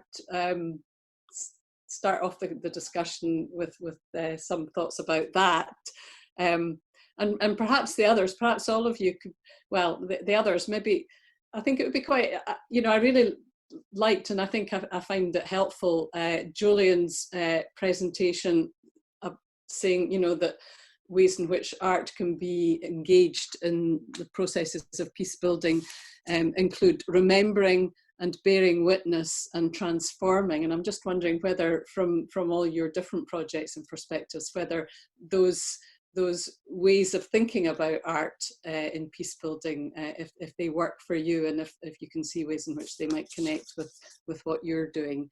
But Jolyon, any thoughts about those kinds of projects that bring folk in conflict together? Lesley, thank you. And thank you, Brian, as well. Obvious example might be in Derry, London Derry, where you have Catholics and Protestants working together on murals. Same in Belfast. That, in other words, murals which often were celebrating forms of sectarianism, sometimes now are being used to celebrate communities getting together and transcending sectarian divides. Another example might be in projects such as in Rwanda, which bring together Hutus and Tutsis, but interestingly there you're not allowed to define yourself by your ethnic group anymore. So it's harder necessarily to know who's on which side, but there are examples there of certain artworks and storytelling that's being used both in Rwanda but also in northern Uganda as well, which is used to tell tales of what's happened, but also of imagining hopeful futures as well. I mean, there are lots of other examples in Colombia as well, in Peru. So yes, good question. There are examples. I suppose the one caveat is there's a hesitation on theatre and peace building towards what's sometimes called as the Romeo and Julietism. In other words, what you try and do is you say, if only we can get Romeo and Juliet together, either theatrically or in performance styles, you'll actually heal the divide. Because of course, divides are not necessarily just two groups, there can be many different groups. So some plays that maybe celebrate sort of modern day Romeo and Juliet say, well, actually, it's not just about two sides, it's about multiple sides. So drama that brings together more than two sides is actually one that's to be celebrated perhaps as slightly more nuanced to the complexity of conflict. Okay, thanks, Jolyon. I know that Heather had a question for you, which I'll just invite her to throw into the conversation now. Heather, are you there? Yep, she's down. Oh, she's got her mute on. Well, Jolyon, Heather's question is just a nice simple one for you to think about, and that is about the complex relationship between art and theology. And Heather is inviting you to say a little bit about that, just in the context of today's discussion. I mean, I think the thing that I'd probably, in a very quick answer to that, and it's an important question, which is to think about the ambivalence of the sacred. In other words, that religion and the arts can both incite violence and promote peace. And you can see that happening in lots of different contexts. So you can see people encouraging others to fight through music, through drama, even through examples of circus, for example. You might actually, but also peace building in each of those contexts can go on. I don't know whether Fiona or Kate might have other thoughts about memorials or their own experience in circus or education. But I suppose the only other thing I would say is that obviously that question, the relationship between theology and art history, we could do an entire degree on that. You know, it's a massive question. But all I'd say is that I don't want to oversimplify the idea that the arts or religion necessarily always incite violence or promote peace. That's why I think the idea of the ambivalence of the sacred and the ambivalence of the arts are worth holding on to, because they can drive us in both in different directions. Thanks, Jolyon. And I'm inviting Kate or Fiona or Ileana, if any of you would like to respond to that question or to these other points that have been made. Give me a wee wave if you want to speak. Yeah, Fiona. I actually I met an artist many years ago who lived in a house in Palestine, Israel, in a friendship house. I think it's run by this organization Sadaka Reut, which works with Jewish and Palestinian Israeli youth. And they were making art together, and so that was an example of that I could think of. And just thinking about what you said, Jolyon, I guess there's a lot of can be competition in a, like if you're making a play or thinking about working with young people in the arts, and yeah, there can be competition in circus, and there can be competition in making theatre and stuff. And so even with it depends on how it's, what the intention is and how it's framed. So I guess I'm just agreeing with you there. But even on like a really basic level, if you're working with young people, you can encourage competition or you can encourage collaboration depending on how you kind of frame it. Thanks, Fiona. Kate or Ileana, any thoughts? Hi, Lesley. Lesley? Oh, yeah, hang on a minute, Heather. I'm just... Yeah, I was just going to say, gosh, I mean, that's an extremely difficult question about theology and art, and actually it's definitely not my area of expertise.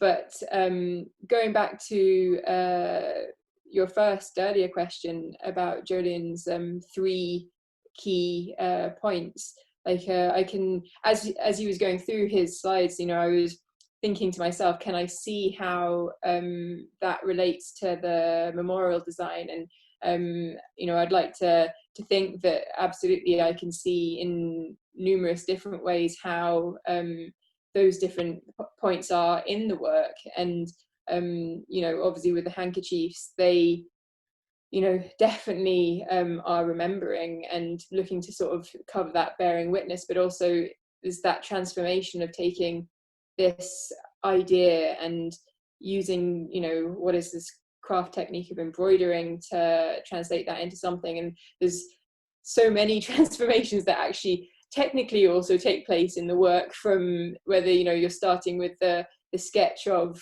a possible embroidery design to then translate that into an actual stitch design, to then take that into what would be, you know, a wax cast, and then into a bronze cast. So it, yes, in lots of different ways, it covers these points, and, you know, even down to the technical side of it. So thanks, Kate. Ileana. Yeah, I can come in, but I would rather open the space for my co-curator, for Heather, who's been trying to probably jump in as well. Okay, Heather. No, because what I was going to say had nothing really to do with the present, but more with the past, with what Jolyon was talking about, and Paul Nash and Otto Dix and so on. And, you know, that's where, for me, that's a much more interesting thing, thinking about Paul Nash and the landscapes and Otto Dix, and mainly we think about Otto Dix and his figurative, but he also did some landscapes like Paul Nash. The trenches, I think about, and thinking that Paul Nash talked about, I am a messenger. He thought of himself as the messenger about, you know, the war, and thinking about, I have a sort of role to play here, to denounce war. And I want to, you know, ask you how you feel about that.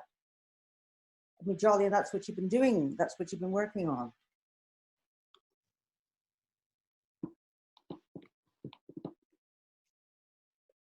I think I've never worked as a war journalist, so I have friends who have, and I'm very humbled by the risks that they take. And actually, also when you listen to peacekeepers who have put their life in the line of trying to bring peace as an army presence as well, I'm very humbled by their experiences, and I'm very aware of my lack of experience. So I suppose I'm being tentative here because I don't want to overclaim expertise or experience. I think there is, as a wider community, if we support journalists or indeed peacekeepers, we have a responsibility to look after them, because often they're suffering when they come back from all sorts of hidden damage. Actually, being a messenger can be very painful. I have a friend who works with journalists who've been traumatized by the stories they covered, whether that's the genocide in Rwanda in 1994 or in other conflict situations. These are not easy things to look at. And I suppose that's part of the response, that actually, if you look at Paul Nash's life story, he had a number of, I think some people describe breakdowns because of what he experienced in the First World War, and you can see that again and again. So this is not an easy journey that people are involved in. So I think that's why I'm struck by the need to be cautious about overclaiming insights. Heather, that's probably not a very good answer, but I'm just trying to be truthful to it, really. Thanks, Jolyon. I'm keeping an eye on our time for this evening, and we're going to round off the discussion when I invite Brian to say something about the vision for the future of the centre.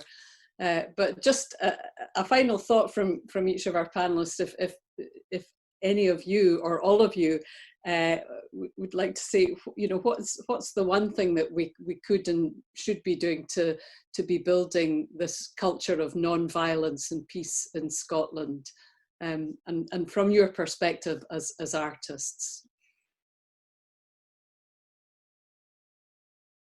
Well, Lesley, that's again the opening a big theme. But for me, if we have to summarize it, trying to see artists as conscientious protectors of peace and you know, conscientious peace builders through their art and their transformative kind of acts of hoping to reach out to these transformative kind of moments of you know, contemplation and you know, just provoking change is the only thing we can probably aim for. But and be humble, as Jolyon was saying, and aware of the ambivalence of our gestures that could be misread and misinterpreted very often.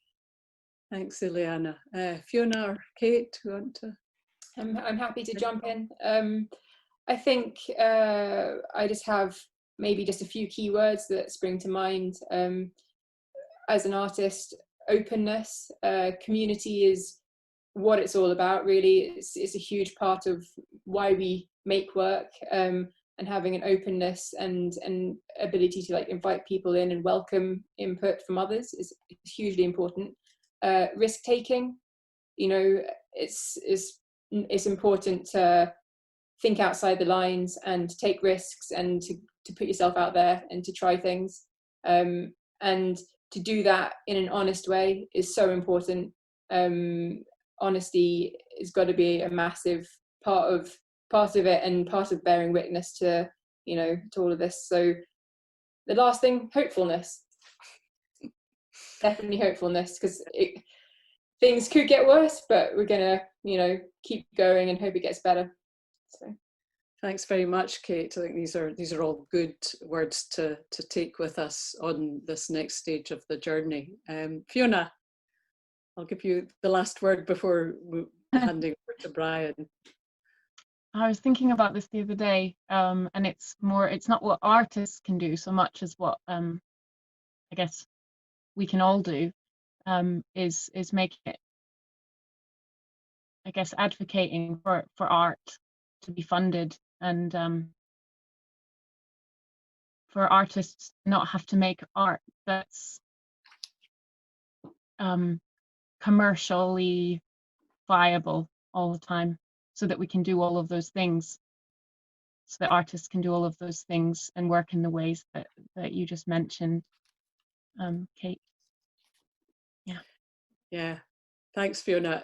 You know, that's so important, you know, that you're not bound into having to sell yourself to keep a roof over your head, but that there's space for you to work with integrity and with that kind of hope and risk taking. So thank you very much for that. Thanks to Kate and Ileana and to Jolyon for all your presentations, for all the work that you're doing. And yes, let's move forward in hope. And over to Brian now, who is going to give us a hopeful vision to send us on our way. Thanks, Lesley. I think I'm sharing my screen now. Is that right? Yeah. Great. Let me see if I could start this slideshow. Sorry. There we go. Yeah, there we go. So yeah, just to wrap up, I mean, obviously we've heard tonight about all these various programs. Some time ago, it became clear to the Peace and Justice trustees and staff that our current programs and projects reach, as you can see, and have an impact far beyond Edinburgh, Scotland-wide, indeed UK-wide, and even internationally. And we've always done that. So, you know, after 40 years, we've decided the Peace and Justice Center should change its name to reflect that fact and indicate that we're working at least Scotland-wide. You know, we've just a couple of highlights of some of that work is that, you know, we've long advocated nuclear disarmament and played a leading role in Scotland's for Peace and the Scrap Trident Coalition. We helped organize demonstrations at Foss Lane and in Edinburgh and Glasgow, at which political leaders like Patrick Harvey and Nicola Sturgeon have spoken. And by working collaboratively, I'm being reminded here to show these slides. We organized that demonstration. We were one of the organizers of that big demonstration. You know, by working collaboratively, we've been able to have a much greater impact. And we're actually, as a partner in the international campaign to abolish nuclear weapons, we are helped to bring about the Treaty on the Prohibition of Nuclear Weapons, which will make nuclear weapons illegal for the first time in January. So we're, for that work, you know, we're actually a co-recipients of the Nobel Peace Prize, extraordinary as that sounds. You know, we've heard about the Peace Cranes Project, how it's reached many countries already, actually with cranes being sent from 4 or 5 different countries at least, probably more. We've brought together, we brought together the, you know, initially the UK-wide and lead the consortium for the opposing war memorial, which will be in a World Heritage Site. You know, we've organized many events to confront militarism, working with Scottish Peace Network, for example, collaboratively, and working, you know, organizing Conscientious, Objectors Day, Vigils, and now doing that collaboratively across the UK, working with Peace Pledge Union to reach many more people than we have been able to reach with our local events. There we go. That's us challenging militarism, being right out there on the sort of front lines of that, actually. And there's our CO Day Vigil this year that was online. It reached thousands of people, actually. And there's the memorial. And then, of course, the Peacebuilding project, which is reaching across Scotland now with the videos. Lastly, I want to say we also work in partnership with many universities, having students that have created briefings that have been made available to decision makers, briefings on human rights issues, upholding rights of refugees. Just finishing, okay? It's a couple of minutes, okay? Finishing. We've got Balcha with us from Ethiopia, actually. From Bradford Peace Studies program, and currently working on a briefing to ensure access for justice, access to justice for people at Dungavel. And so I just want to, you know, that's just a flavor of some of the work that we've done and how it reaches quite a lot farther than Edinburgh. And it's why we've decided to become Peace and Justice with this mission to promote and build a culture of peace across Scotland. I want to just finish then with this slide, which, because when we made that decision to become Peace and Justice, we decided that we needed to really revision ourselves and to think about what is our vision and our mission and our values. And we've been engaging in a process to do that, a very collaborative process led by Emma Quayle, a development worker. And you can see the vision statement there. I'll just focus on the mission, promoting nonviolence and conflict resolution and modeling a just society. That means doing it ourselves as well as what we want to become, walking the walk, becoming the change that we want to see. Challenging militarism and advocating for disarmament, protecting Mother Earth in the face of the climate and ecological crises that we're facing, and upholding human rights and challenging systemic injustices.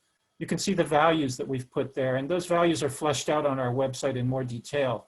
And they are going to help us look now in the next phase of this process as we build to look at how we do what we do. So we're going to try to go through a process of applying those values to the way that we actually work as well. So I want to stop there and ask Jane to just share now the video from Alison Johnston. I know we're running over time, but this will be the last piece, and then we'll finish up there. Just if you can bear with us for 3 or 4 more minutes, we have Alison Johnston. I'll stop screen share.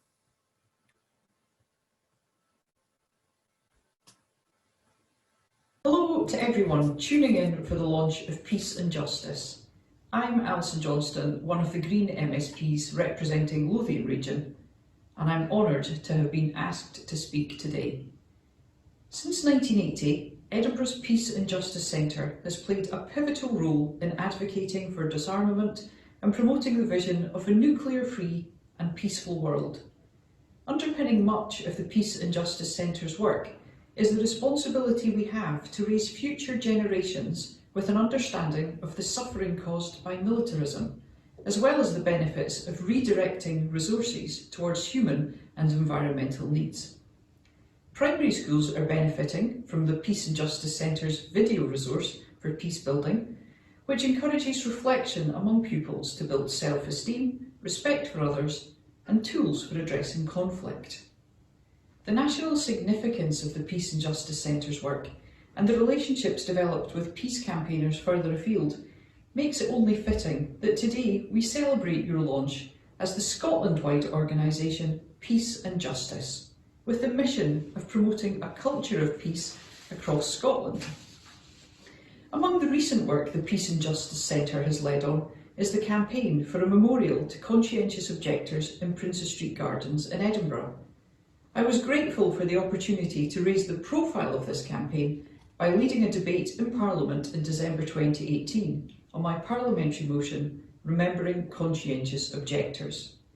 I was joined by colleagues in Holyrood to wholeheartedly welcome the work of the Peace and Justice Centre and others to create a long overdue tribute to those who oppose war on ethical grounds. Not only will the beautiful bronze tree sculpture chosen as the memorial's design pay a fitting tribute, it will become the first piece of art by a woman to be on permanent display in Princes Street Gardens. The tree was chosen partly as it's symbolic of life and growth, the growth of peace building, while being set at ground level will invite sombre reflection on the responsibility we have to resolve conflicts peacefully. City of Edinburgh Council has directed its officials to help facilitate the process, and once all technicalities have been clarified, Peace and Justice will take forward a planning application. And I would encourage anyone who's in the position of being able to chip in to support the delivery of the memorial to do so, and you can find details of how to donate on peaceandjustice.org.uk. Another key objective for Peace and Justice is to raise awareness of the connections, the many connections between militarism and the climate and ecological emergencies that drive so much of the conflict we see around the world. I will proudly continue to support this work, and I congratulate everybody involved with Peace and Justice over the years on reaching this landmark today. And I look forward to the day in the not too distant future when we can be together in person to celebrate the unveiling of the Princes Street Gardens Memorial and the further achievements of peace and justice. Hello to everyone, joined by colleagues in Holyrood.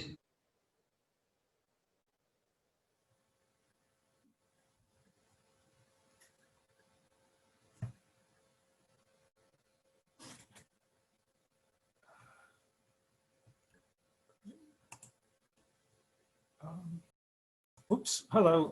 Right, I think it's time for us to just about bring it up to a wrap.